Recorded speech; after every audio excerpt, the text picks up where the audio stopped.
হবিগঞ্জের মাধবপুরে ৩০ কেজি গাঁজাসহ ২ পেশাদার মাদক ব্যবসায়ীকে গ্রেফতার করেছে র্যাপিড অ্যাকশন ব্যাটালিয়ন ৯।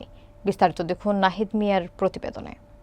শুক্রবার ভোর ৫টায় র্যাব ৯-এর শায়েস্তাগঞ্জ ক্যাম্পের সিপিসি ৩-এর একটি দল গোপন সংবাদের ভিত্তিতে মাধবপুর উপজেলার জগদীশপুর ইউনিয়নের ঢাকা-সিলেট মহাসড়কের মুক্তিযোদ্ধা চত্বর এলাকায় মাদক বিরোধী অভিযান চালিয়ে তাদের আটক করা হয়। গ্রেফতারকৃতরা হলেন ভোলা জেলার দৌলত খান উপজেলার চরসবি গ্রামের মৃত নুরুল ইসলামের ছেলে মোহাম্মদ হান্নান এবং মাধবপুর উপজেলার রসুলপুর গ্রামের মোহাম্মদ সেলিম মিয়ার ছেলে মোহাম্মদ জামাল মিয়া।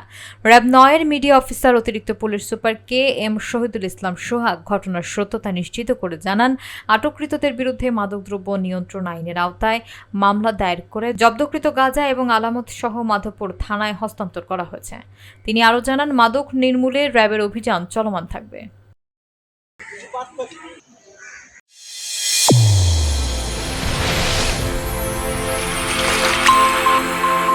চ্যানেল A1 হৃদয়ের স্পন্দন।